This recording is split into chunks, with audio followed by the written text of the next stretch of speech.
Destiny players, today we had the Edge of Fate reveal event. They gave us a lot of information about the Edge of Fate and also other DLCs to come and major quality of life changes that are coming to Destiny 2. But don't worry, if you did not catch the reveal event, I took notes and I have a lot of highlights that you may want to see coming up right now.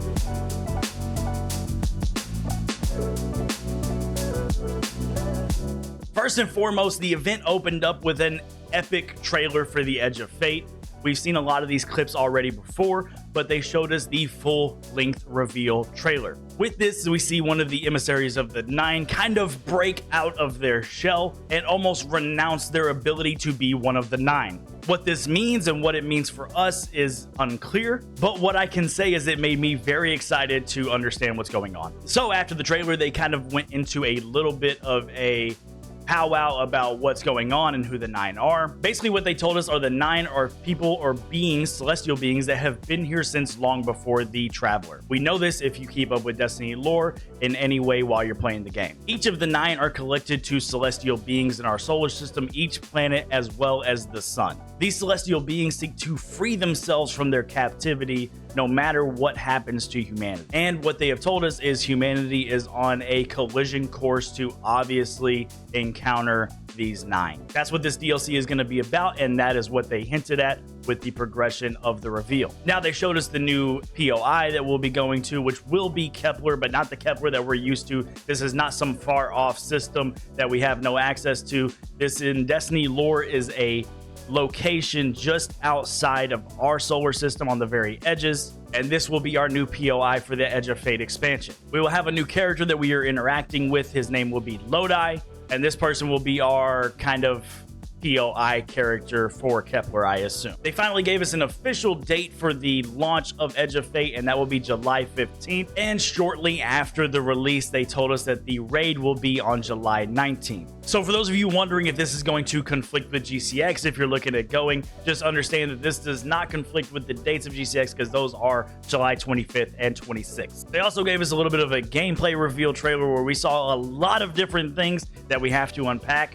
One of those being kind of like a ricochet rocket launcher that I saw. This one looked really cool, as well as a almost like shotgun hand cannon stasis weapon of some sort. And then obviously the bolt action sniper rifle New Land Beyond, which is the exotic that you can get from pre-ordering the new DLC. Apart from these weapons, there were also some new enemies that we made contact with. One of these being some new flying enemies. I know we hate flying enemies, but these ones kind of seem pretty cool. First and foremost, that seemed a little bit less intimidating would be the Corsairs. These seemed like a flying like jetpack type enemy. Not sure which faction they belong to, but they kind of seem a little bit fallen. And then the second one, which actually seems kind of terrifying, would be the Vex Imp Swarmers. I'm thinking of these as more like a bug or a gnat that flies around in a massive pack. So these probably are going to be a little annoying to deal with. Apart from that, we saw some of the Fallen kind of carrying a strand glaive, so we'll see what comes of that as well. They told us in this POI we're going to have puzzles. So these are some of the enemies that you can interact with while you're coming around this new location of Kepler. But apart from that, they also give us a new kind of specific location ability. They showed us some of the ins and outs of this. It is called Dark Matter, and Dark Matter will be used to do puzzles all over Kepler.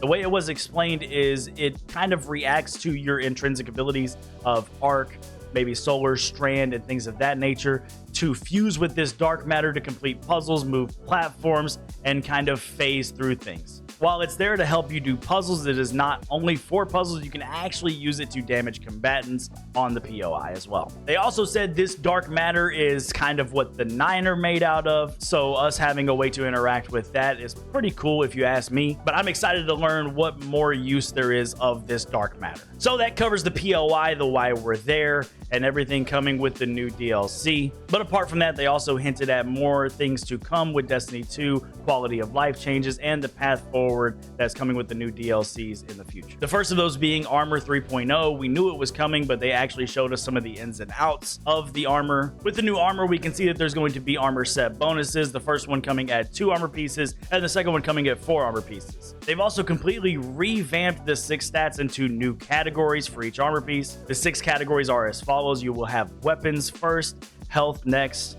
as well as a class ability, and then ones that we're kind of familiar with already, which would be melee, super, and grenade. So we're already used to the strength, discipline, and intellect. That would be your melee, super, and grenade. But the new one that we're not necessarily completely familiar with is going to be weapons. This weapon stat seems like it would boost, obviously, your weapon gameplay. So it's going to be cool to see some new build crafting coming out of these new categories. Apart from the armor, they are also going to be updating the weapons. It seems like they are changing the weapons into a tiered weapon system from 1 to 5, with 5 being the best tier of weapon you can get to drop. They also said the tier 5 weapon will have its own unique effect of some sort, whether this is a kill effect, whether this is just like an inspect animation similar to Call of Duty. I'm not sure just yet. They didn't really show us any of that, but they did say it would have its own effect once you hit tier 5. And then the next thing they hinted at with the new DLC coming out this summer is going to be the overhaul of the entire gameplay loop of Destiny. For those of us that are familiar with the current gameplay loop, it can be overwhelming and cumbersome for new players or returning players to come back and just dive right in. The developer said that they had this in mind whenever they were changing the overall gameplay for Destiny. They said they are updating the core hobby to make it a little bit more functional for newer returning players and easier to navigate for those players that get confused with all of the planets and different activities that you can do. So they will be introducing a new thing called the Portal Hub. This Portal Hub is a very simple version of what we already have in Destiny. Rather than going to destinations, now you're going to go to your portal, and it is going to be categorized in different things that you can do, whether it be seasonal activities, whether it be holiday activities, campaign, or even different playlist activities that are going to get you the most loot. They've broken everything down into categories to make it a lot simpler for new players to come in and understand what to do. They've also showed us that there's going to be some new difficulties added to the activities, as well as new ways to matchmake and strikes. So all of this is going to be available with the next DLC coming on July 15th, which will be the Edge of Fate. And then there will be a smaller update coming right after that before the next major DLC, which is going to be Ash and Iron. Ash and Iron is kind of an homage to the Plague Lands, i.e. Siva, i.e. possibly Wrath of the Machine coming back. No confirmation on that, but it seems like that might be where we're headed. Hopefully Bungie takes this opportunity to give us one of the most sought after raids back into Destiny 2. Also, along with this DLC, they're going to be introducing a shooting range in the tower, which is more than just a shooting range. You'll be able to use more than just your weapons. You'll also be able to use abilities in this range as well. So now we've gone from just damage testing random bosses and maybe a dungeon, possibly the big ogre on Grasp of Avarice, to now having an opportunity to kind of damage test in a controlled environment. This is huge, and Destiny players have asked for this for a long time. Also coming with the DLC is going to be new seasonal effects on the weapons. They called it holofoils. They've kind of revamped the seasonal and holiday weapons to have a better look, more sought after gear for you to grind for in those seasonal activities. But in true Destiny reveal fashion, they left us a huge bomb right at the end of the reveal. They played a new trailer for the next DLC even after Edge of Fate, which is going to be called Renegades. This DLC is strictly focused on Star Wars. I'm calling this the Star Wars update, and we're going to get it in December of 2025. It showed us a POI similar to Tatooine. That was a desert wasteland with some huts off in the distance. And then obviously, in true Star Wars fashion, they showed us blasters, lightsabers, and some cool outfits that we're definitely going to want. Get your wallets ready. So in this reveal video, they just showed us all of the content that's going to be coming over the course of the next year. This is enough to get excited about for most Destiny players, but hopefully all of you returning players enjoy seeing this as well. I'm definitely excited. I cannot wait to get my hands on the Edge of Fate coming July 15th, and I can't wait to see you all there. If you enjoyed the video or found it informative, please make sure you like, comment, share it with a friend, follow, and subscribe depending on which platform you're on, and we'll see you in the next one.